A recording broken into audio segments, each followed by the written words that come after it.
أعوذ بالله من الشيطان اللعين الرجيم بسم الله الرحمن الرحيم والحمد لله رب العالمين الصلاة والسلام على أشرف الأنبياء والمرسلين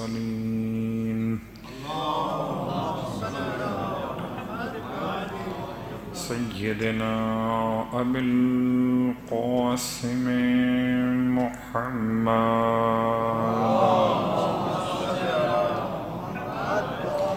وعلى أهل بيته الطيبين الطاهرين واللعنة الدائمة على أعدائهم أجمعين أما بعد فقد قال الله تبارك وتعالى في كلامه الحميد وفرقانه المجيد قوله الحق وهو أصدق القائلين بسم الله الرحمن الرحيم إنما نطعمكم لوجه الله لا نريد منكم جزاء ولا شكورا إنا نخاف من ربنا يوما عبوسا قمطريرا فوقاهم الله شر ذلك اليوم ولقاهم نظرة وسرورا.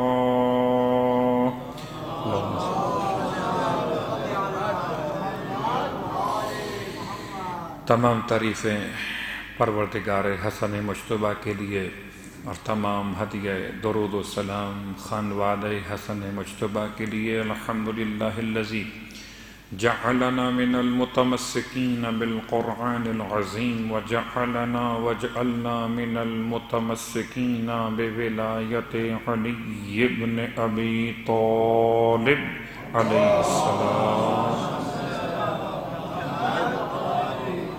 وجعلنا وإياكم إن شاء الله من الطالبين بثأر الحسين مع وليه الإمام المهدي من آل محمد عليهم السلام.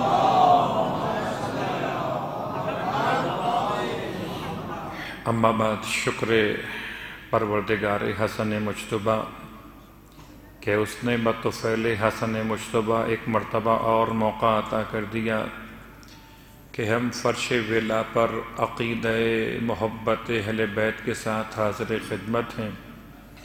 واقعاً قرآن کی تفسیر سے محبت، قرآن کے الفاظ سے عشق کا پیدا ہو جانا یہ لطف و کرم پروردگار ہے. اس میں کوئی شک نہیں کہ کوئی انسان اگر یہ دعویٰ کرے کہ اس کے پاس کتاب خدا کا عشق تو ہے مگر اہل بیت سے محبت نہیں ہے تو اس کا یہ دعویٰ عشق کتاب خدا جھوٹا ہوگا. اور اگر کوئی اس کے برعکس دعویٰ کرے کہ اسے اہل بیت سے بڑی محبت ہے اور قرآن سے محبت نہیں ہے تو وہ کوئی اور اہل بیت ہوں گے جس سے یہ محبت کا دعویٰ کر رہا ہے. اہل بیت رسول خدا تو وہی اہل بیت ہیں کہ جنہیں قرآن سے کوئی طاقت الگ نہیں کر سکتی.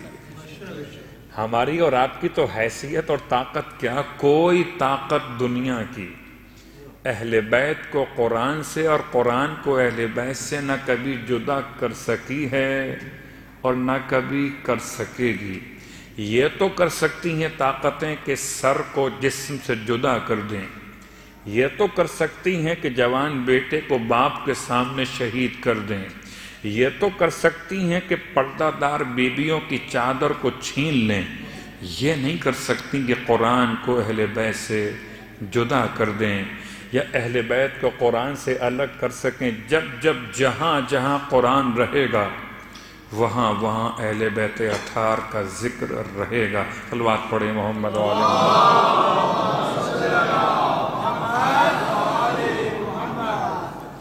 تو خدا کے لطف و کرم کے ساتھ، خدا کے اس احسان کے شکریہ کے ساتھ کہ روزانہ آپ کی خدمت مقدس میں ایک ادنا سے طالب علم کی حیثیت لیے ہوئے اس یقین کے ساتھ حاضر ہوا کرتا ہوں کہ اگر ایک جملہ، ایک حرف، ایک نقطہ بھی شرف قبولیت پا گیا تو تو نجات کا سامان اسی ایک فرش ولا سے دستیاب ہو جائے گا. ورنہ اعمال کی کوئی حیثیت نہیں ہے. اعمال کی حیثیت کب ہے؟ جبکہ خدا قبول کر لے.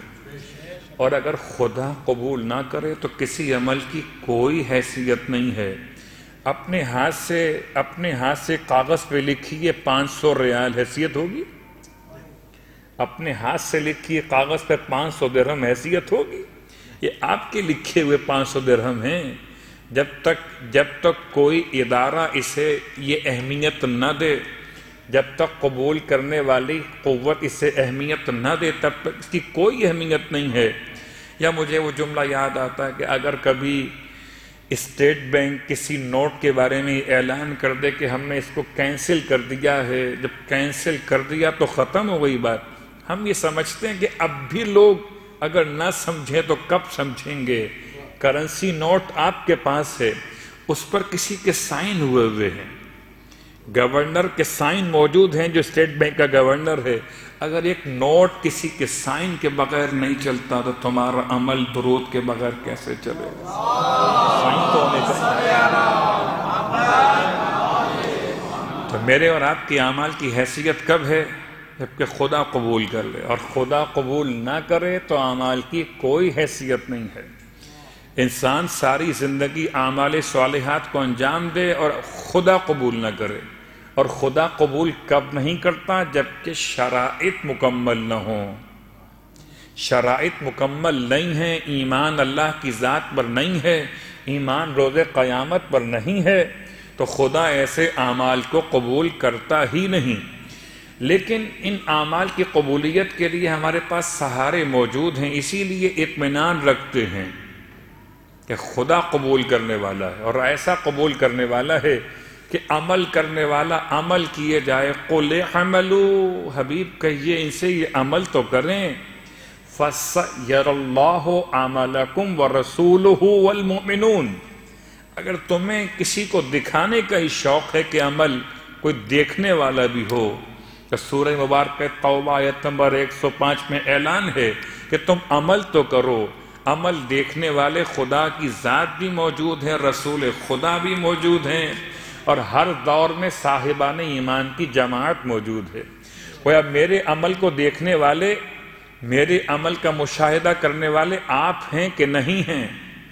کوئی اور ہے کہ نہیں ہے؟ مگر خدا دیکھ رہا ہے، رسول خدا دیکھ رہے ہیں، اور زمانے کے امام. صلوات پڑھیں محمد و آل محمد. میں نے آپ سے ایک وعدہ کر لیا تھا، وعدے کو پورا کرنا ہے، اور مجھے بار بار وعدہ یاد دلایا جا رہا ہے کہ وہ وصولی زر کا مسئلہ باقی ہے. مشکل مسئلہ قرض ادا کرنے کا مسئلہ مشکل ہے کہ انسان مقروض ہو تو اس کے لیے کوئی نماز بیان کی جائے، کوئی دعا بیان کی جائے، جیسے دعائے مجیر، جیسے دعائے کمیل، خود حدیث قصہ کی تلاوت، خود تسبیح سیدہ کی تلاوت، خود. انسان کے قرضوں کے ادا کرنے کے لیے بہت سارے طریقے توسل کے موجود ہیں. لیکن کبھی ایک مسئلہ یہ بھی آتا ہے کہ ہمارا پیسہ ڈوب گیا، کسی نے قرض لیا تھا اور قرض لے کر وہ واپس نہیں کر رہا. تو بہت اختصار کے ساتھ قرض کی قسمیں ہیں. ایک قرض حسنہ، اس کی بات نہیں ہو رہی. یہ جو بیان کیا جائے گا یہ عمل اس کے لیے نہیں ہے. قرض حسنہ تو دیا ہی اس لیے جاتا ہے کہ جب سامنے والے کے پاس گنجائش ہو جائے گی، دینے قابل ہو جائے گا، تو وہ آپ کو دے دے گا. ورنہ یہ نیکی حسنتن، یہ اردو کا حسنہ نہیں ہے، یہ عربی کا حسنہ ہے. حسنتن کا مطلب کیا ہے؟ نیکی. یہ قرض نہیں ہے، یہ قرض بطور نیکی کے ہے. جیسے مثال، اور مثال میں یہ مسئلہ بھی آ گیا کہ لوگ سوال کیا کرتے ہیں، خاص طور سے پردیس کے رہنے والے مومنین، کہ ہم کیا اپنے وطن میں اپنا فطرہ بھیج سکتے ہیں؟ تو شرعی مسائل کے لحاظ سے علماء جواب دیتے ہیں کہ فطرہ کسی ایک شہر سے دوسرے شہر میں منتقل کرنا. تو پہلا مسئلہ کہ اس شہر میں خود اگر محتاج مسکین لوگ موجود ہیں تو آپ منتقل نہیں کر سکتے، یا منتقل کرتے ہوئے اگر فطرے میں کوئی نقصان واقع ہو جائے، کہیں ضائع ہو جائے، تو ضامن کون ہوگا؟ ذمہ دار کون ہوگا؟ یا اور دیگر مسائل کیا فطرے کی رقم کو کرنسی کے عنوان میں تبدیل کر سکتے ہیں؟ یہاں کرنسی کا نام کچھ اور ہے اور آپ کے وطن میں کرنسی کا نام کچھ اور ہے، تو یہ تبدیلی آپ کے اختیار میں بھی ہے کہ نہیں ہے؟ تو جب تک فطرہ نیت کرنے کے بعد نکال دیا جائے، یعنی عید کی رات میں فطرہ آپ نے نیت کر کے الگ کر دیا، اب یہ آپ کی ملکیت نہیں رہا۔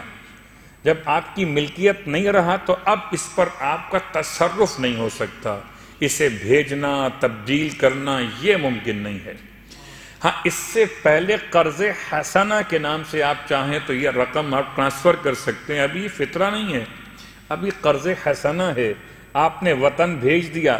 قرض حسنہ کے نام سے آپ کے وہاں پر جو نمائندگان ہیں، جو خاندان کے لوگ ہیں، انہوں نے اس کو پہنچا دیا قرض حسنہ کے نام سے۔ اب جب عید کا چاند نمودار ہو گیا تو آپ نے نیت کی کہ جو قرض حسنہ میں نے دیا تھا میں اس کو فطرے میں منہا کرتا ہوں، قربتاً الی اللہ۔ تو دونوں باتیں ہو گئیں، ایک تو تبدیلی کا مسئلہ بھی آسان ہو گیا، یہاں سے بھیجنا بھی آسان ہو گیا۔ اس کے بعد نیت جب آپ نے فطرے کی تو وہاں مستحق تک وہ پہلے سے پہنچا ہوا تھا۔ صلوات پڑھیں محمد و آل محمد۔ تو خاص طور سے ماہ رمضان شروع ہونے کے بعد آپ فطرہ نکالنے کا مسئلہ اپنے مقام پر، لیکن منتقل کرنا تو قرض حسنہ بات تھی۔ قرض حسنہ کے نام سے حسنتن کا مطلب ہے نیکی۔ جب آپ نے کسی کو یہ والا قرض دیا ہے تو اس میں کوئی گواہ ہو کہ نہ ہو، اس میں لکھت پڑھت ہو، لکھوایا گیا ہو، سائن لیے گئے ہوں، کوئی ڈاکومنٹ تیار کیے گئے ہوں یا نہ کیے گئے ہوں، یہ قرض حسنہ ہے۔ اگر وہ نہ دے سکا تو اس پر شرعاً کوئی ذمہ داری واقع نہیں ہوگی۔ یہ سمجھنے کے بعد انسان کو چاہیے کہ قرض کے معاملات کو آگے بڑھائے۔ اس کے بعد یہ وہ والا قرض ہے جس کے لیے قرآن نے کہا وَأَقْرِضُ اللَّهَ قَرْضًا حَسَنًا، اور تمہیں چاہیے کہ اللہ کو قرض حسنہ دیا کرو۔ اللہ تم سے قرض مانگ رہا ہے۔ اللہ اکبر، کتنا عجیب سخت ترین جملہ ہے۔ اللہ تم سے قرض مانگ رہا ہے، مگر کون سا والا قرض؟ قرضاً حسنا، وہ والا قرض جو ایک نیکی کے طور پر کسی مومن کی امداد کے عنوان میں کیا جاتا ہے۔ اب ایک ہے قرض جو حسنہ نہیں ہے بلکہ قرض واجبہ ہے، واجب الادا ہے، واپس دینا ہے اسے۔ اس قرض کے لیے لازم ہے کہ انسان گواہوں کو بھی رکھے اور قرض دیتے ہوئے کوئی ایسی تحریر کو ضبط میں لائے کہ تاکہ بعد میں جب مطالبہ کیا جائے تو انسان کے پاس کوئی دلیل موجود ہو۔ یہ طریقہ شرعاً لازم ہے۔ انسان ایسا نہیں کہ مومن نے آپ سے قرض مانگا، آپ نے وہ والا قرض دے دیا جو واجب الادا ہے۔ مومن لینے والا سمجھ رہا تھا میں وہ قرض دے رہا ہوں جو قرض حسنہ ہے، تو اب ایک لحاظ سے یہ بری الذمہ ہو گیا اور یہ مشکل میں آ گئے دینے والے۔ ایسے افراد کے لیے کوئی دعا صلوات پڑھے محمد والی نہیں ہے۔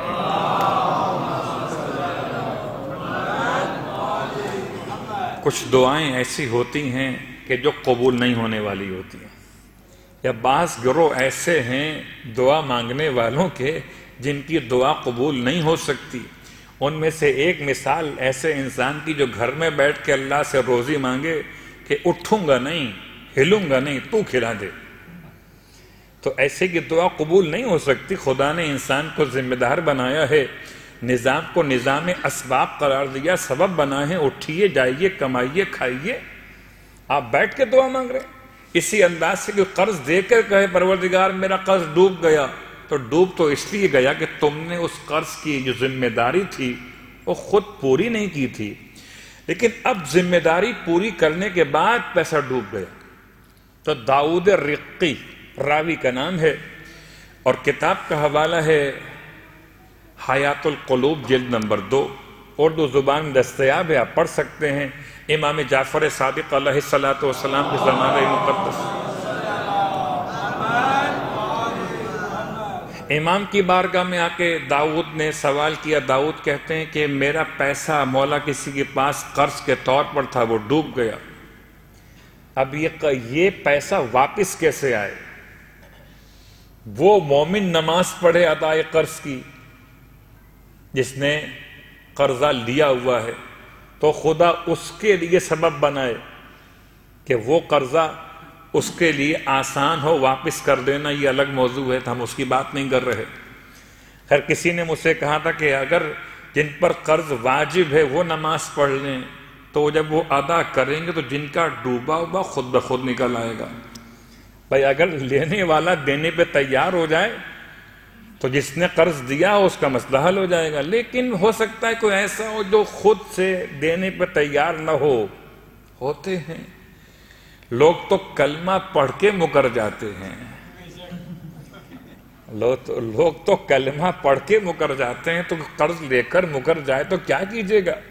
لکھی ہوئی تحریر نہیں مانتے، اپنے سائن کا انکار کر دیں تو یہ انکار تو بڑا آسان سا مسئلہ ہے، مشکل تو اقرار ہوتا ہے ہمیشہ۔ انکار تو کسی دور مشکل نہیں ہوا، تو اب انکار کر دیا، پیسے ڈوب گئے، مولا سے کہتا ہے مولا کیا کروں، میرا پیسہ ڈوب گیا۔ امام نے ارشاد فرمایا، اور یہ خاص عمل جو میں ابھی بیان کر رہا ہوں، یہ عمل آپ نے سنا ہوا ہے مگر آپ ابھی نہیں کر سکتے یہ عمل، کیونکہ یہ عمل ہے خانہ کعبہ کے طواف کے نام سے۔ ارشاد فرمایا ایک طواف کرو، 7 چکر کو طواف کہتے ہیں، 2 رکعت نماز پڑھو بنیابت حضرت عبد المطلب علیہ السلام،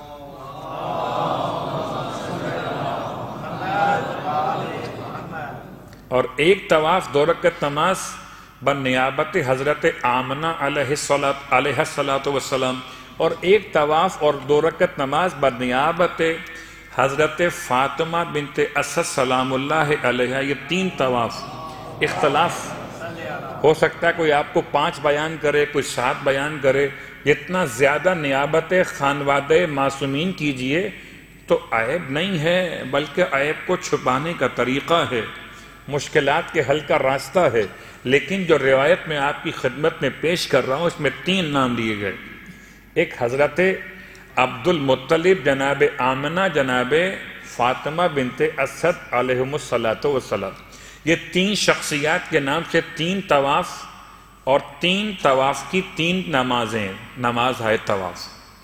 یہ اگر کوئی انسان نیت کیا ہوگی کہ طواف بنیابت حضرت عبد المطلب برائے وصولی قرض یا برائے وصولی زر بجا لاتا ہوں قربتاً اللہ، خود اپنے لیے کر رہے ہوں تو یہ آپ اپنی نیت کیجئے، کسی کی نیابت کر رہے ہوں تو فلاں کی نیابت میں کرتے ہیں اس کے نام لیجئے، یا آپ یہاں رہتے ہوئے کسی کو سعودیہ فون کیجئے، وہ مکے کے اندر ہو کہ بھائی میری طرف سے آپ یہ طواف کر لیجئے، وہ پوچھے کتنے پیسے دیں گے تو الگ موضوع ہے، اس میں اجرت ہو سکتی ہے، شرعاً اجرت ہو سکتی ہے کہ اگر آپ کے پیسے ڈوبے ہوئے مل گئے تو مجھے کیا خدمت کا عنوان نصیب ہوگا، یہ الگ موضوع۔ لیکن جیسے طواف نساء کوئی بھول جائے اور واپس آ جائے تو اپنے کسی عزیز کو، قریب کو جو وہاں موجود ہو، رہتا ہو، اس کو فون کر کے طواف نساء کی نیابت کروا سکتا ہے، نہیں کروائے گا، واجب ہے،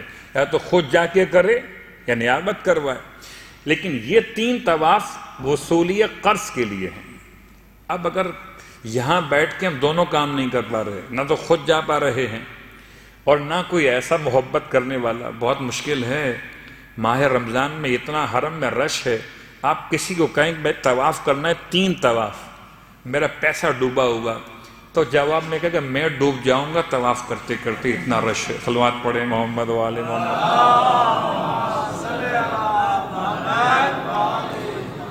تو کوئی ایسا طریقہ بتایا جائے کہ جو یہاں بیٹھے بیٹھے آپ کا کام بھی ہو جائے اور فون کی زحمت بھی نہ ہو اور سامنے والا کو تیار نہ ہو تو آپ کا مسئلہ حل نہیں ہوگا۔ تو اس کے لیے سورہ مبارکہ بقرہ آیت نمبر 40، یا بنی اسرائیل اذکروا نعمتی التی انعمت علیکم وآوفوا بعہدی اوف بعہدکم وإیایا فارہبون، آیت نمبر 40۔ آیت نمبر 41، وآمنوا بما انزلت مصدقا لما معکم ولا تکونوا اول کافر بہ وَلَا تَشْتَرُوا بِآيَاتِي ثَمَنًا قَلِيلًا وَإِيَّايَ فَاتَّقُونَ، آیت نمبر 42۔ وَلَا تَلْبِسُوا الْحَقَّ بِالْبَاطِلِ وَتَكْتُمُوا الْحَقَّ وَأَنْتُمْ تَعْلَمُونَ۔ 3 آیات ہیں سورہ بقرہ کی، آیت نمبر 40، 41 اور 42، 40، 41، 42۔ یہ 3 آیات 40 دن تک پڑھنا ہے۔ کتنے دن تک؟ 40 دن تک، اور 111 مرتبہ پڑھنا ہے۔ کتنی مرتبہ؟ 111 مرتبہ، 40 دن تک 3 آیات سورہ بقرہ کی۔ اس عمل کو انجام دینے کے بعد پھر اس سے مطالبہ کریں کہ جس کو آپ نے قرض دیا ہے۔ وہاں داؤد رقی کہتے ہیں کہ میں نے یہ عمل انجام دیا کہ 3 طواف کیے، ان نمازوں کے ساتھ جو طواف کی نمازیں تھیں بنیابت مخصوص، تو کہتے ہیں جیسے ہی میں فارغ ہو کر ابھی مسجد حرام کے باہر بھی نہ گیا تھا، میرا مقروض قرضہ ادا کرنے پر تیار ہو گیا، پیسے واپس کرنے پر آمادہ ہو گیا۔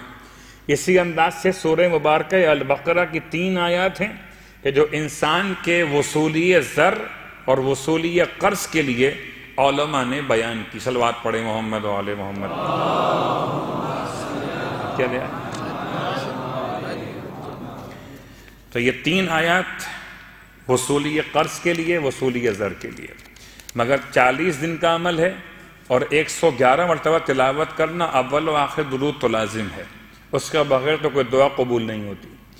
تو انشاءاللہ خدا مشکلات کو حل کرنے والا ہے، اطمینان رکھیے۔ اگر کبھی ایسا ہوا بھی ہے تو انشاءاللہ برکت قرآن مجید اور برکت وارثان قرآن یہ مسئلہ حل ہو جائے گا، اور کوئی مسئلہ ایسا ہے ہی نہیں جو مسئلہ اور رہ جائے علی کا نام لینے کے بعد بھی۔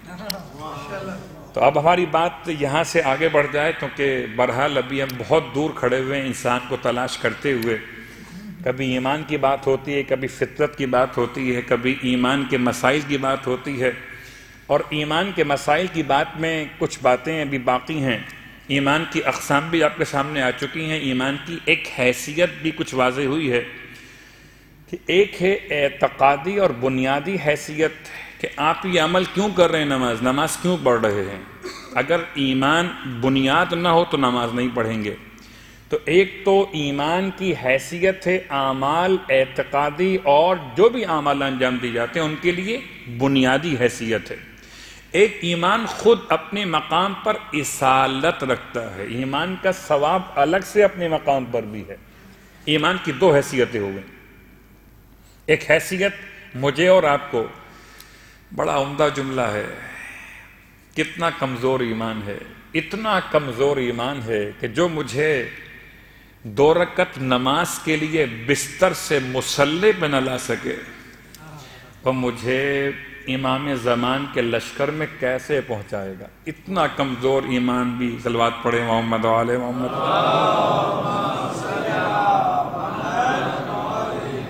انسان بستر سے مصلی پر آتا کس طاقت کی بنیاد پر ہے؟ کون سی طاقت ہے جو انسان کو بستر سے مصلی پر لے کر آتی ہے؟ اگر یہ طاقت کمزور ہو، بہت معمولی ہو، تو انسان اذان سن کر اٹھے گا، کروٹ لے کے پھر سو جائے گا، کیونکہ طاقت کم ہے، نہیں اٹھ پا رہا۔ اگر طاقت زیادہ ہو جائے تو اس کو بستر سے اٹھا کے بٹھا دے، اٹھ کر بیٹھ گیا، پھر دائیں بائیں دیکھا، شیطان نے بڑی تسلی دی، ابھی تو نماز قضا ہونے میں گھنٹہ باقی ہے، آدھا گھنٹہ سو لیتے ہیں پھر اٹھ جائیں گے۔ شیطان تو وقت بھی دکھاتا ہے اور مسئلہ شرعی بھی بتاتا ہے کہ آخر وقت میں قضا ہوگی، ابھی تو قضا نہیں ہو رہی۔ جبکہ انسان اگر توجہ کرے کہ ایک مرتبہ اگر آپ نے اپنے آپ کو سستی اور کاہلی کے حوالے سے اپنی طاقت کو ضائع کیا اور پھر لیٹ گئے، تو پھر سے دوبارہ اٹھنا اتنا ہی مشکل ہوگا۔ تو ایمان کی طاقت ایمان کی حیثیت کی بنیاد پر۔ اب آئیے، پروردگار نے انسان کو جو صلاحیت دی کہ انسان اس دنیا میں ایمان ہی کی بنیاد پر تو اپنی نگاہوں میں وہ کیفیت پیدا کرتا ہے کہ انسان اس دنیا میں رہتے ہوئے آخرت کے دنیا کو دیکھ لیتا ہے. یعنی تن یہاں کا، منظر وہاں کا. دنیا ہے جسم کی، زیارت ہے روح کی. اگر یہاں تن کی دنیا میں رہتے ہوئے انسان نہ دیکھ پایا روح کو، طاقت ایمان کو، تو پھر روح کی دنیا میں جانے کے بعد کیا خاک دیکھے گا؟ اب آئیے 2 مقامات سے آیات لیتے ہیں اور پھر چلتے ہیں کچھ سوالات کی جانب جو خدا کے بارے میں کیے گئے اور ان کے جوابات کس طرح میسر ہونے چاہیے. یہ یوں کہہ لیجئے، ایمان اگر ہو تو کیا کتنا فائدہ ہے، اور ایمان نہ ہو تو نقصان کیا ہے. لیکن پہلے 2 آیات، جن میں سے سورہ مبارکہ بنی اسرائیل آیت کا نشان ہے 71. میں آیتیں بہت سنبھل کے پڑھا کرتا ہوں، پھر بھی اس بات کا امکان ہے کہ کہیں کوئی اشتباہ واقع ہو جائے. اور ماشاءاللہ یہ فرش اعلیٰ کی برکت ہے کہ میں جو بیان کرتا ہوں اس میں سامعین اتنا توجہ کے ساتھ سنتے ہیں. مجھے بہت خوشی محسوس ہوتی ہے کہ جب مجھے یہ خبر ملتی ہے کہ آیت کا شمار صحیح کیا تھا اور مجھ سے اشتباہ کیا ہوا. جیسے کہ آیات کی تعداد میں اشتباہ ہو جاتا ہے. اب 6666 کہہ دیا گیا ہے، 6636 کہہ دیا گیا ہے. اصلاً کیا ہے؟ 6388 ہے یا 6336 ہے. اس میں اختلاف بھی ہو سکتا ہے اور اشتباہ بھی. صلوات پڑھے محمد و آل محمد. اصلاً جو ذمہ داری میری اور آپ کی ہے وہ یہ ہے کہ ہم اور آپ واجبات کے مسائل پر توجہ کریں، کہ جو پیغام ہے اس کو یاد رکھیں کہ اگر انسان پورے قرآن کی آیات کو تلاوت کر رہا ہے تو اتنے ہی درجے اس کے بلند ہو رہے ہیں. اب جتنی فیگر پہنچے گی آیات کی تعداد کی اتنے اس کے درجے بلند ہوں گے. لیکن بہرحال یہ آیت تو بہت مشہور ہے. یہ کون سی آیت ہے کہ جہاں پروردگار نے ارشاد فرمایا من کانا فی ھذہ اعمی، جو اس دنیا میں اندھا اٹھے گا.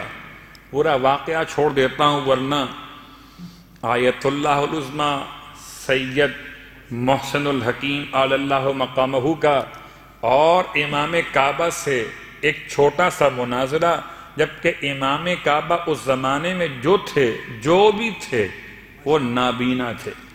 من کانا فی ھذہ اعمی، اصل موضوع کیا؟ وہاں پر یہ نہیں تھا، وہاں پر موضوع یہ تھا کہ فرق ان دونوں میں کیا ہے. ان دونوں میں کیا ہے؟ ایک امام کعبہ ہیں، ایک آیت اللہ محسن الحکیم ہیں، مکتب تشیع کے نمائندے. دونوں میں فرق کیا ہے؟ کہ فرق ایک ہے. فرق کس نے بیان کیا؟ خود امام کعبہ نے. ایک فرق ہے، باقی کوئی فرق نہیں ہے. یہ علماء کی بات ہو رہی ہے، یہ عوام کی بات نہیں ہو رہی. کہ ہم مانتے ہیں صرف تنزیل قرآن کو، تعویل کو نہیں مانتے. اور آپ حضرات جو ہیں وہ تعویل قرآن کو مانتے ہیں تنزیل کے ساتھ ساتھ.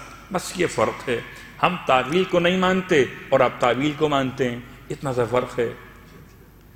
یہ جواب سننا تھا یا تو خاموشی رہتے، مگر مرج وقت خاموش ہو جائے تو بولے گا کون پھر؟ آپ نے ارشاد فرمایا اگر ہم نہ ہوتے تو آپ جہنم میں جاتے. ہم نہ ہوتے تو آپ جہنم میں جاتے. تو یہ پروٹوکول جو اتنا بڑا منصب کے اعتبار سے کیا گیا تھا، دونوں شخصیات اپنے اپنے مکتب کی بہت بڑی شخصیات، دراسی کا موضوع بن گیا. یہ آپ نے کیسے کہہ دیا؟ کیا بات کر دیا آپ نے؟ یہ ارشاد فرمایا سورہ مبارکہ بنی اسرائیل میں لکھا ہوا ہے من کانا فی ھذہ اعمی. تنزیل کہتی ہے کہ جو اس دنیا میں اندھا ہوگا وہ آخرت میں بھی اندھا اٹھے گا. تنزیل یہ کہتی ہے. تو تنزیل کا مطلب جیسے قرآن ہے ویسے مان لو، اس میں کوئی توجیہ تلاش نہ کرو، کوئی تعویل مت نکالو. جیسے قرآن ہے ویسا مان لو. تو قرآن کے ظاہری معنی یہ ہیں کہ جو یہاں پہ اندھا ہے وہاں بھی اندھا ہوگا. ہم ہیں تو آپ کچھ ہوں گے وہاں. کہ تعویل یہ ہے کہ جو دنیا میں خدا کے نور کو، خدا کے وجود کو نہ پہچانے، جو ایمان نہ رکھتا ہو، جو ایمان کی آنکھیں بند رکھے، وہ آخرت میں بھی اندھا اٹھے گا۔ اور اسی لیے قرآن مجید نے سورہ مبارکہ طٰہٰ میں آیت نمبر 126 میں جب اٹھایا جائے گا ایک شخص کو اندھا بنا کر، تو وہ پوچھے گا پروردگار لما حشرتنی اعمیٰ، تو نے مجھے اندھا کیوں اٹھایا؟ وقد کنت بصیرا، جبکہ میں دنیا میں تو آنکھیں رکھتا تھا۔ ایک انسان جو قیامت میں اٹھے گا اندھا بن کر، وہ خدا سے پوچھے گا پروردگار کیا بات ہے، میں دنیا میں تو بینا تھا، مجھے یہاں اندھا کیوں اٹھایا؟ بینا کا مطلب وہ ظاہراً تن کو دیکھتا تھا، مگر نہ خدا پر ایمان رکھتا تھا اور نہ کائنات کے پیدا کرنے والے کو دیکھ پایا تھا۔ تو خدا کی طرف سے ایک لطف و کرم ہے کہ انسان کی 2 آنکھیں نہیں، 4 آنکھیں ہیں۔ صلوات پڑھیں محمد و آل محمد۔ سب کی 4 آنکھیں تعصب نہیں ہے کہ میں کہوں اپنے والوں کی 4 ہیں باقیوں کی 2 ہیں، سب کی 4 آنکھیں ہیں۔ اب سب کی جب 4 آنکھیں ہیں تو مرضی ہے کہ کوئی اپنی 4 کھول کے رکھے، کوئی 4 ہی بند کر دے، کوئی 2 کھول کے رکھے اور 2 بند کر دے۔ ایک ہیں 2 آنکھیں جو ظاہر کو دیکھتی ہیں۔ جب کسی نے مولا سے پوچھا تھا مولا کہ آپ نے خدا کو دیکھا، کہ آپ نے خدا کو دیکھا ہے؟ امام فرمایا جس کو دیکھا نہیں ہو اس کی بندگی نہیں کرتا۔ تو راوی نے حیران ہو کے پوچھا کیا واقعاً آپ نے خدا کو دیکھ لیا؟ امام فرماتے ہیں خدا کو ان آنکھوں سے نہیں دیکھا جاتا، بلکہ دل کی نورانی آنکھوں سے خدا کو دیکھا جاتا ہے۔ تو جس نے خدا کو دیکھنا ہو اسے چاہیے دل کی آنکھیں کھول لے۔ اسی لیے مجلس حسین ہے، اسی لیے ذکر آل محمد ہے کہ یہ دل کی آنکھوں کو کھولنے کا ذریعہ ہے۔ ہمارے پاس وہ سرما ہے، محبت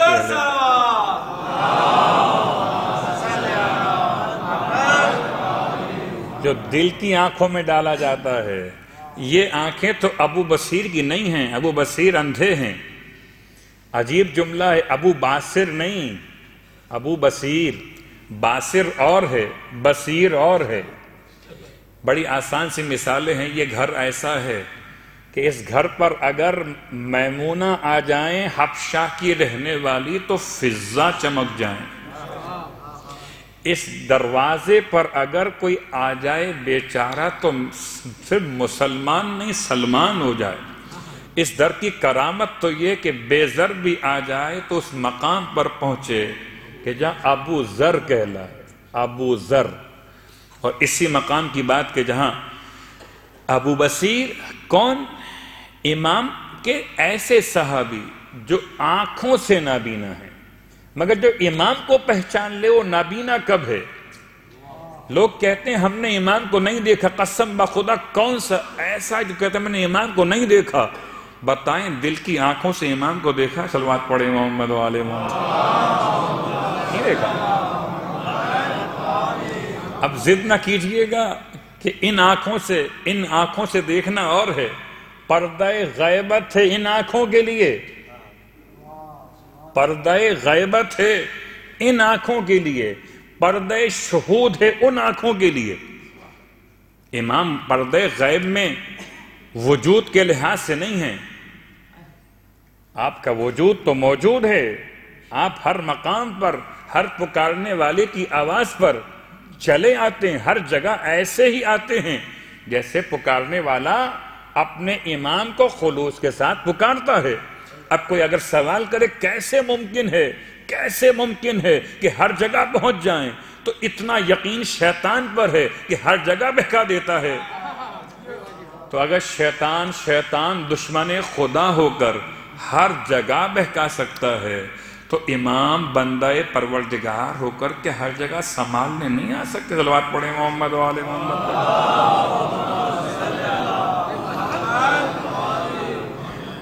تو خدا کی ذات پر ایمان کے اصالت کے بیان کے ساتھ، انسان کی آنکھیں کھولنے کے بیان کے ساتھ اب 2 ذمہ داریاں، ایک انسان کے اندر کی فطرت، ایک انسان کے اندر کی عقل۔ فطرت جذبے کا نام ہے اور عقل یہ کہتی ہے بڑی چھوٹی سی مثالیں ہیں، اور گرچہ یہ توحید کی باتیں ایسی ہیں جو ہمیشہ بیان ہوتی رہی ہیں، مگر ہمیشہ لوگوں نے باتیں بنائی ہیں کہ یہ خدا کا تصور تو جاہلوں کا تصور ہے، الیاذ باللہ من ذالک۔ جی وہ انسان کے جہالت سے فائدہ اٹھاتے ہوئے موہوم وہم، خدا کا وہم ڈال دیا گیا۔ یا خدا کے تصور کے بارے میں ایک اور جملہ کہ یہ اصلاً یہ ان افراد کی کوشش ہے کہ جو چاہتے ہیں کہ عوام کو لگا دیں اس کام میں کہ نماز پڑھو، روزہ رکھو، حج کرو، اور ہم اپنا کام کرتے رہیں گے، یا سامراجی طاقتوں کا دیا ہوا تصور خدا۔ یا کیا بات کروں، ایسے مغربی دانشور جو کہتے ہیں کہ پہلے میں خدا تک تو پہنچ گیا کہ ساری کائنات کو کس نے بنایا؟ خدا نے بنایا، لیکن ایک سوال پہ آ کر رک گیا۔ ساری کائنات کو، رسل کے الفاظ یہ، ساری کائنات کو خدا نے بنایا، لیکن جب میں نے نیکسٹ کوسچن کیا کہ خدا کو کس نے بنایا، تو کوئی جواب صلوات پڑھیں محمد و آل محمد ہے کوئی جواب؟ لیکن روکے رہیے گا، جانا نہیں ہے یہاں سے چھوڑ کر۔ کیوں کہ سوال کا جواب چاہیے۔ وہ کہتا ہے کہ میں یہاں تک تو پہنچ گیا کہ اس کائنات کا پیدا کرنے والا کون؟ کو یہ طاقت کا نام کیا؟ خدا۔ اب خدا کو کس نے بنایا؟ اور جب کوئی جواب نہ ملا تو میں نے یہ عقیدہ چھوڑ دیا۔ اچھا اب کیا عقیدہ آپ کا؟ کہتا میں کہ سمجھتا ہوں کہ کائنات خود بخود مادے سے بنی ہے، یعنی کائنات مادے سے یہاں تک پہنچی ہے۔ تو اس سے سوال کیا جائے نا، تو یہ بتا دے مادہ کس نے بنایا ہے؟ وہی سوال جو وہ خدا کے بارے میں کر رہا ہے، وہی سوال آ گیا۔ اب آئیے میں تھوڑی سی علم کلام کی بحث سے اشارہ کرتا ہوں۔ صلوات پڑھیں محمد و آل محمد۔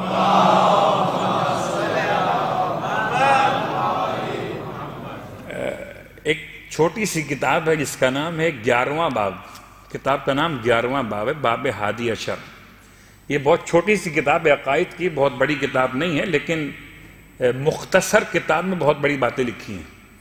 یا تو دور لازم آتا ہے یا لازم آئے گا تسلسل، یا دور یا تسلسل، یا یوں کہا جائے، اس کو آسان کر دیتا ہوں، دور کیا ہے اور تسلسل کیا ہے۔ ایک ہے الفابیٹ میں اے کو کس نے بنایا؟ اے کا خالق کون کا؟ بی، ٹھیک۔ جب بی کا خالق کون ہے کا؟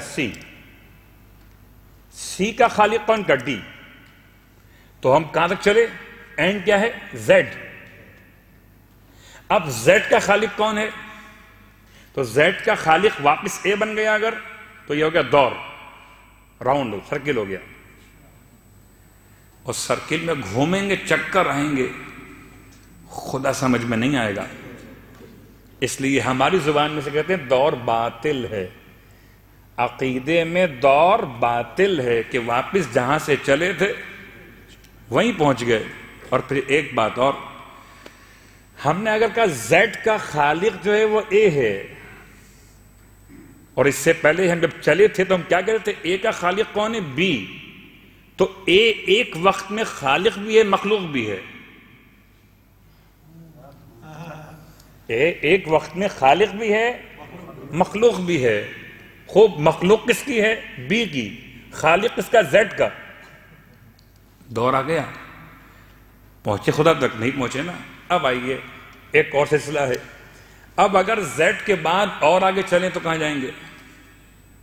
ہم واپس نہیں آتے، اے پر نہیں آتے، اے سے لے کے زیڈ تک پہنچے، آخر تک پہنچ گئے، ہے کچھ کے بعد کیا آگے؟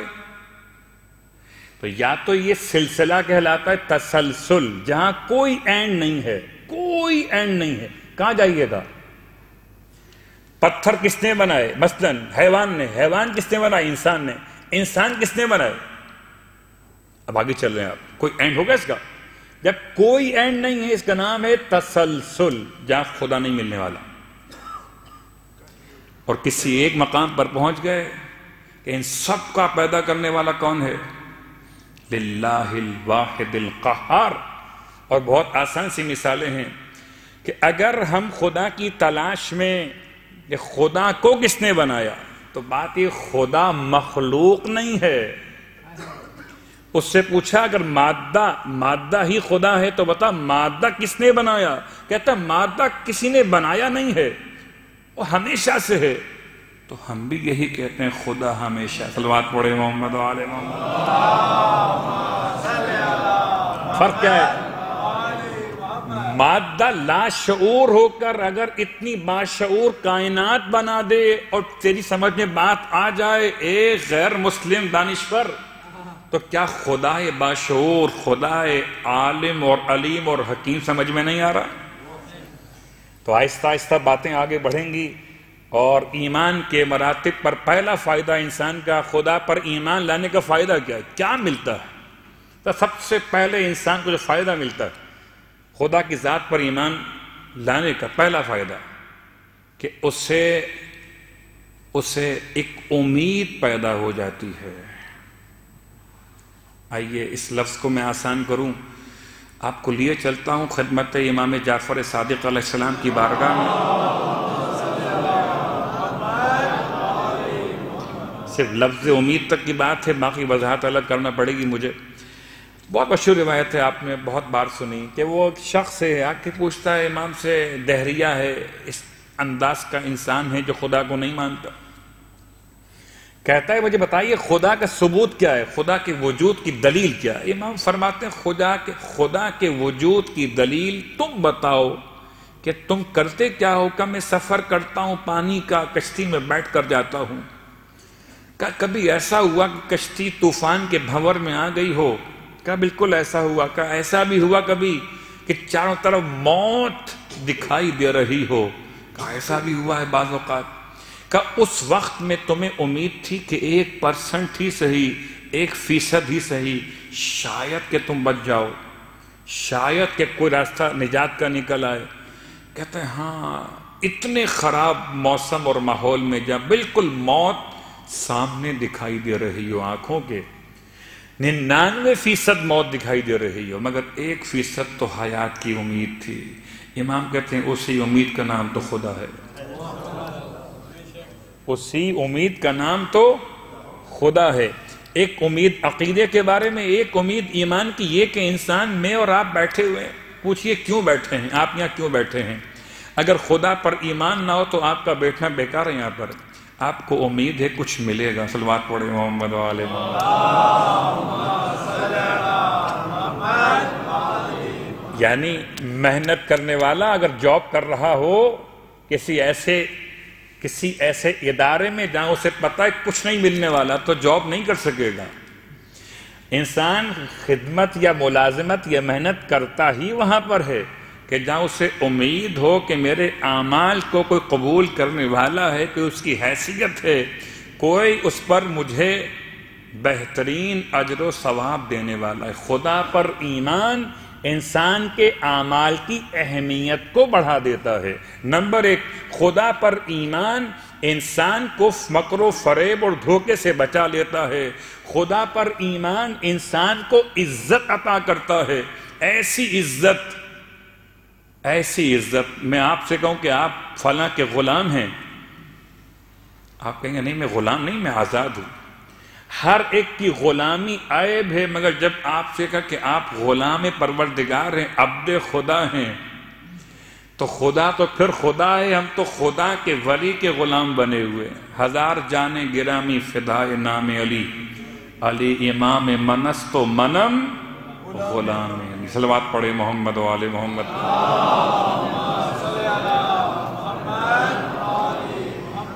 درمیان میں اتنے سفر طے کرنے پڑتے ہیں مجھے کہ میں ابھی وہ لفظ ابرار سے اس یتیم اور اسیر اور مسکین کے مسائل کو مکمل بھی نہیں کر پایا، اور ابھی بات لگتا کہ ٹائم پھر ختم ہونے کو آ گیا۔ تو آئیے آج تبرکن ایک آیت تو آگے بڑھ جائیں۔ انما نطعمکم لوجہ اللہ لا نرید منکم جزاء ولا شکورا۔ اس آیت کا ترجمہ کیا ہے؟ یہ تو آپ نے بہت بار سنا ہوا ہے۔ انما قالو، اس کے پس پردہ لفظ قالو، وہ کہتے ہیں، کیا کہتے ہیں وہ؟ انما نطعمکم، ہم جو تمہیں کھانا کھلاتے ہیں وہ صرف کس کے لیے؟ لوجہ اللہ، اللہ کی ذات کے لیے، اللہ کے چہرے کے لیے۔ جب اللہ کے چہرے کی بات آ گئی تو یہ تنزیل ہے جو اللہ کا چہرہ دکھاتا ہے، وہ تعویل ہے جو لفظ وجہ سے ذات خدا کو سمجھاتا ہے۔ اور خدا کا بڑا احسان ہے، بڑا احسان ہے کہ برادران اسلام میں مولائے متقیان کے نام کے ساتھ علیہ السلام نہ لگا سکے تو کہتے کرم اللہ ہو، کچھ تو وجہ علی میں ایسا کمال ہے کہ خدا کا کرم وہیں پر۔ صلوات پڑھے محمد و آل محمد۔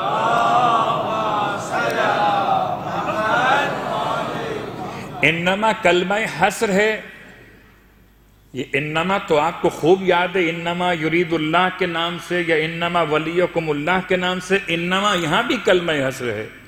انما نطعمکم، بہت سے لوگ کھانا کھلاتے ہیں، بہت سے لوگ کھلاتے ہیں، مگر کھانا کھلاتے ہیں اس لیے کہ ہم باہر جا کے ان کا کھائے ہیں تو ان کا گائیں بھی، ان کی حمایت کریں، ان کے لیے اچھی بات کہیں۔ انما نطعمکم، پھر صیغہ مضارع، ہم کھلاتے ہیں اور کھلاتے رہیں گے، ہم کھلاتے ہیں اور کھلاتے رہیں گے، کس کے لیے؟ اللہ کی ذات کے لیے، لوجہ اللہ۔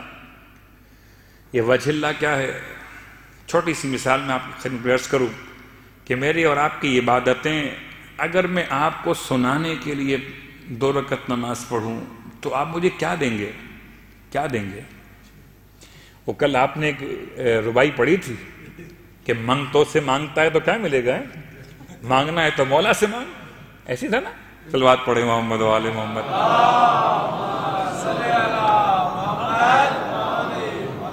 اب یہ 2 رکعت نماز میں آپ کو دکھانے کے لیے پڑھوں، مجھے کیا ملے گا؟ آپ کیا دیں گے مجھے؟ کیا میرا ویزا پکا کروا دیں گے؟ کیا کریں گے آپ؟ آپ کا اپنا ویزا مسئلے میں ہے، وہ الگ موضوع ہو جائے گا۔ کیا کریں گے آپ میرے لیے؟ کوئی انسان کسی انسان کا مالک ہے، رازق ہے، محی اور ممیت ہے؟ نہیں۔ کبھی کبھار واقعاً انسان عجیب و غریب انداز سے عبادت کر رہا ہوتا ہے کہ جی مسجد میں گئے نماز پڑھنے کے لیے، روز جاتے تھے نماز شب پڑھنے کے لیے، اکیلے بالکل اندھیرا مسجد کے اندر، لوڈ شیڈنگ نہیں، لائٹ نہیں تھی زمانے میں، لائٹ نہیں ہے، رات کو گئے ہیں اندھیرے نماز پڑھنے کے لیے۔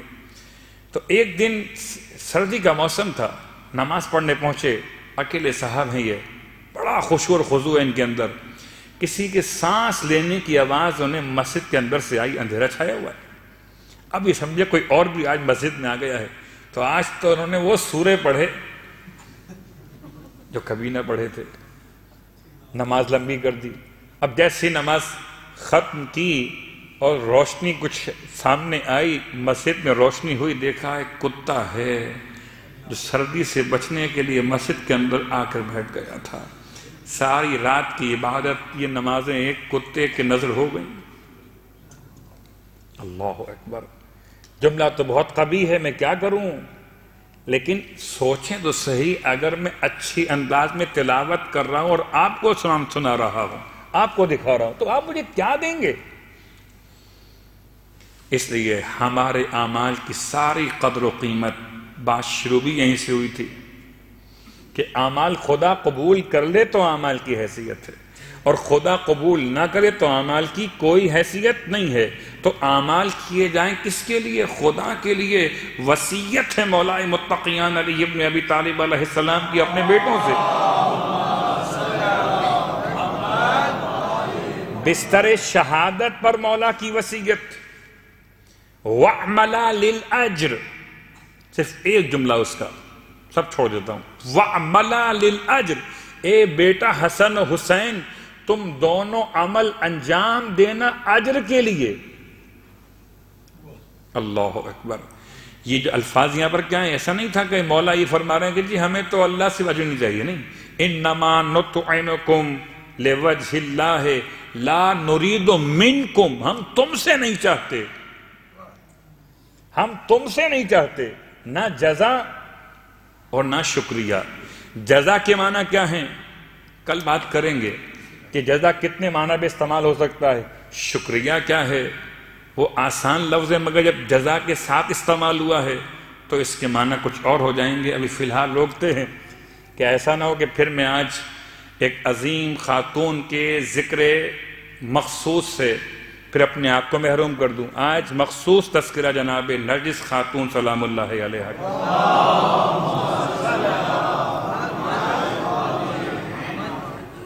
یہ تو بہت معروف شخصیت میں سے ہیں، اتنی معروف شخصیات میں سے ہیں کہ کوئی انسان کسی اور کا نام پہچانے کہ نہ پہچانے، ہماری جانیں قربان ہو جائیں، ہمارے ماں اور باپ قربان ہو جائیں، ہماری اولاد اور ہماری تمام اموال قربان اس عظیم خاتون کے صرف نام کی حرمت پر، اسے خدا نے زمانے کے امام کی ماں قرار دیا۔ ہم جس زمانے میں رہتے ہیں ہمارے زمانے کے امام کی والدہ کا اسم گرامی اور ان کے حالات و واقعات سے آج اپنی مجلس کو رونق اس طرح بخشیں کہ جب کسی کی ماں کا نام لیا جاتا ہے تو بہرحال بہت سے دروازے محبت کے اور کھل جاتے ہیں۔ مولا کی ماں کے واقعات و حالات کیا ہیں؟ تاریخ شاہد ہے کہ اصلاً اسم گرامی ہے ملیکہ۔ ملیکہ بیٹی ہیں یشوع کی، اور یشوع بیٹے ہیں قیصر روم کے، اور یہ ماں کی طرف سے شمعون ابن حمون الصفا وصی عیسیٰ علیہ السلام کے نسل سے اور نسب سے ملی ہوئی ہیں۔ باپ کے لحاظ سے قیصر روم سے اور ماں کے لحاظ سے شمعون کے خاندان سے۔ اس اعتبار سے دونوں خانوادے بالکل واضح ہیں، باپ کے لحاظ سے بھی اور ماں کے لحاظ سے بھی۔ جب یہ ملیکہ نامی خاتون 13 برس کی ہو گئی تو ان کے دادا نے ان کا نکاح ان کے چچا زاد بھائی سے کرنے کا ارادہ کیا، اور تمام تر اس وقت کے احبار کو، رہبانیین کو اور اس وقت کے عیسائی علماء کو سب کو بلایا گیا، بڑی محفل سجائی گئی، تخت ہے، نکاح تیار ہے، اور جس سے نکاح منعقد ہونا ہے اس کو بھی بلایا گیا، وہ نوجوان وہاں موجود ہے۔ اور ابھی چاہتے تھے کہ ارادہ کریں کہ اچانک اس محفل میں تخت گر پڑا، اور تخت کا وہ حصہ گرا جہاں دولہا بیٹھا ہوا تھا، اور دولہا ایسے گرا کہ شدت ضرب سے بے ہوش ہو گیا۔ اب آپ سوچئے کہ اگر یہ پورا ماحول ایسا ہو تو پھر یہ نکاح تو یقیناً نہیں ہو سکا۔ ایک دفعہ یہ واقعہ ہوا، اس کے بعد سیکنڈ ٹائم پھر کچھ عرصے بعد قیصر روم نے اپنی اس پوتی کا نکاح پھر اپنے دوسرے پوتے کے ساتھ، اس کے چچا زاد بھائی کے ساتھ کرنے کا ارادہ کیا، پھر دوبارہ وہی انتظام کیا گیا، اور اب کہ بالکل وہی ہوا۔ جیسے ہی نکاح کی تقریب شروع ہوا چاہتی تھی، تخت گر گیا، اور پھر دولہا کو چوٹ لگی، تو اس کے بعد یہ بالکل سلسلہ ختم کر دیا گیا، نہیں کوئی اور مسئلہ ہے۔ کہتے ہیں یہ تو ایک طرف ہوا، اور پھر جناب ملیکہ خاتون نے ایک خواب دیکھا، اور خواب میں حضرت عیسیٰ علیہ السلام کی آمد کو اپنے نانا پر نانا یا ان کے اور سلسلہ نسب میں جناب شمعون کی زیارت کی۔ شمعون حضرت عیسیٰ علیہ السلام کی خدمت میں، اور ایک بڑی نورانی سی کرسی ہے جس پر ختم یہ مرتبہ صلی اللہ علیہ وآلہ وسلم تشریف ہے، اور حضرت عیسیٰ علیہ السلام سے اللہ کے رسول فرماتے ہیں کہ آپ کی اس بیٹی کے لیے ہم اپنے اس بیٹے کا رشتہ مانگتے ہیں، اور اشارہ کیا حضرت ابو محمد امام حسن عسکری علیہ السلام کی طرف۔ یہ سب وہاں موجود ہیں، پورے 12 ائمہ وہاں موجود ہیں۔ 12 کا مطلب 12ویں امام کی آمد ابھی پوشیدہ ہے، لیکن بحیثیت نور سب وہاں موجود ہیں، اور حضرت عیسیٰ علیہ السلام اور آپ کے تمام حواریین جو خاص خدا کی بارگاہ میں مقرب تھے وہ سب موجود ہیں۔ یہ حالت خواب میں اللہ کے رسول نے رشتہ مانگا، اور حضرت عیسیٰ نے شمعون سے فرمایا کہ شمعون مسیحی خاندان علوی خاندان سے مل جائے تو ہمارے خاندان کا شرف بلند ہو جائے گا۔ کچھ تو خاص بات تھی، خدا نے 4 انبیاء کو زندہ رکھا ہے۔ یہ 4 انبیاء امام زمان کی آمد کے منتظر جیسے آپ منتظر ہیں، اور یہ 4 انبیاء امام کے لشکر میں، امام کے انصار میں شامل۔ ان میں سب سے بڑا نام، اس سے پہلے آپ سن چکے ہیں، پورا نظام مملکت مولا کا کیا بننے والا ہے؟ حضرت عیسیٰ علیہ السلام، ان 4 میں سے ایک، حضرت خضر، حضرت الیاس، حضرت ادریس علیہم السلام۔ ایک کی غیبت کو 7000 سال ہوئے، ایک کی غیبت کو 7500 سال ہو چکے، ایک کی غیبت کو 4000 سال اور ایک کی غیبت کو 2000 سال مکمل ہوئے۔ ان سب کی زندگی پہ یقین ہے، مگر امام زمانہ کے بارے میں کہتے پیدا ہوں گے۔ یہ کیوں نہیں کہتے کہ عیسیٰ پیدا ہوں گے؟ نہیں، عیسیٰ پیدا ہو چکے، پردے غیب میں ہیں۔ تو جو خدا عیسیٰ کو پردے غیب میں رکھ سکتا ہے، وہ خدا امام زمانہ علیہ السلام کو بھی پردے غیب میں رکھ سکتا ہے۔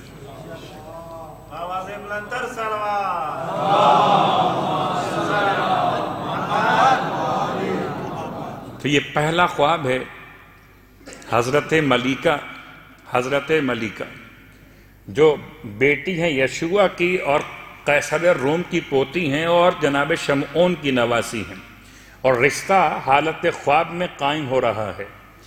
حضرت شمعون نے رشتہ قبول کیا، حضرت عیسیٰ علیہ السلام نے مبارکباد پیش کی، اور یہ خواب دیکھنے کے بعد جب آپ بیدار ہوئی ہیں تو حضرت ملیکہ نے اس خواب کو کسی سے بیان نہیں کیا، اس وقت تک بیان نہیں کیا، اور اس خواب کے بعد آپ کی کیفیت تبدیل ہو گئی، یعنی روٹی رزق کھانا پینا بہت کم ہو گیا، بیمار رہنے لگی۔ میں تفصیلات پہ آہستہ آہستہ انشاءاللہ ہم اس بات کو آگے بڑھائیں گے، ان کا ایک اور صرف مسئلہ بیان کر کے باقی باتیں انشاءاللہ کل کے لیے۔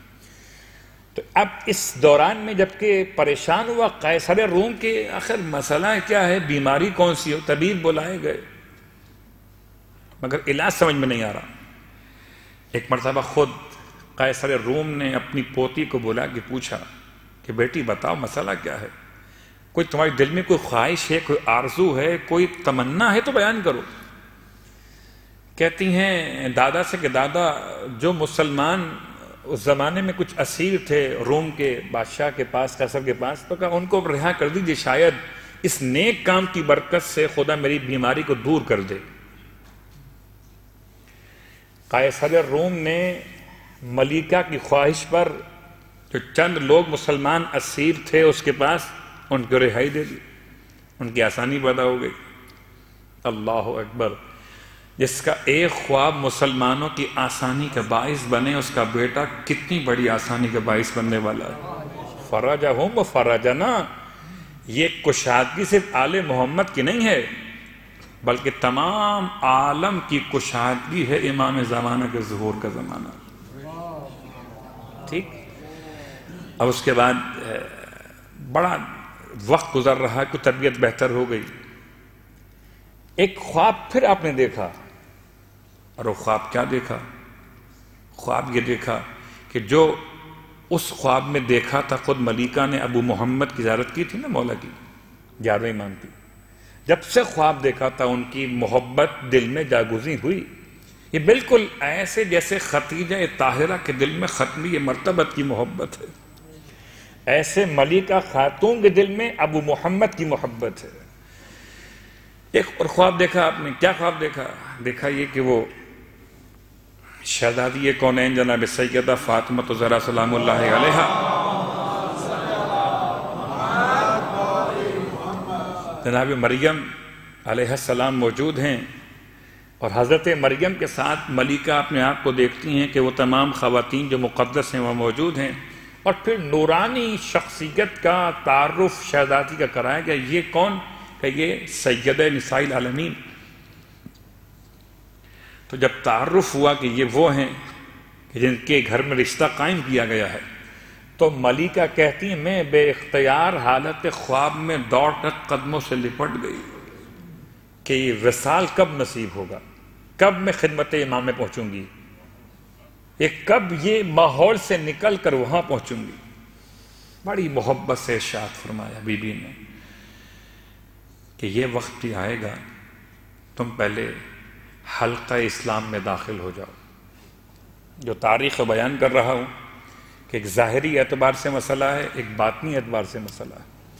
پھر شہزادی کونین کے دستے مبارک پر جو آپ کے کلمات تھے حلقہ اسلام کے عنوان سے وہ قبول کیے گئے. اور اب تیسرا خواب حضرت ملکہ کا، اس میں خواب میں کسی نے آپ کو خبر دی کہ آپ کو جانا کیسے سامرہ اپنے آپ کو پہنچانا کیسے. ایک خاتون باعفت طیب و طاہر خاتون وہ اپنے آپ کو سامرہ کیسے پہنچائے گی؟ پہنچانے کا طریقہ یہ ہے کہ تمہارا جو دادا ہے وہ عنقریب مسلمانوں سے کسی ایک مسئلے پہ جنگ کرنے والا ہے. جب لشکر تیار ہو روم کا اسلام کے خلاف اور بغداد پر چڑھائی کرے تو تم شامل ہو کر کنیزوں کی شکل میں اس لشکر کے ساتھ نکل جانا. واقعاً کتنا مشکل کام ہے. امام کی محبت میں، امام کی خدمت میں جانے کے لیے کتنے بادشاہوں نے اپنی بادشاہی چھوڑی ہے اور کتنی شہزادیوں نے کنیزی کا روپ اختیار کیا. ان میں ایک جناب ملکہ خاتون ہے. ان کو کہا گیا کہ آپ کا نام اب عربی لحاظ سے ہوگا، روم کا نام نہیں ہوگا. اب اپنے آپ کو آپ ملکہ نہیں کہو گی، آپ اپنے آپ کو نرگس کہو گی، کیونکہ گاف عربی میں ہوتا نہیں ہے تو نرجس بنے گا اس کی لحاظ سے نرجس خاتون. لیکن عزیزو، ایک طرف زمانے کے امام کی ماں 11ویں امام کی خدمت میں پہنچیں گی، بغداد کیسے پہنچیں گی اور امام تک کیسے پہنچیں گی، اور ایک طرف دل چاہتا ہے آج صرف ایک جملہ کہوں اس ماں کے لیے جس نے اپنے یتیم کے جسم نازنی کو پامال دیکھا تھا. کربلا کے میدان میں ہر شہید کی لاش تو امام اٹھا کے لائے تھے اور ایک خیمہ مخصوص کیا گیا تھا.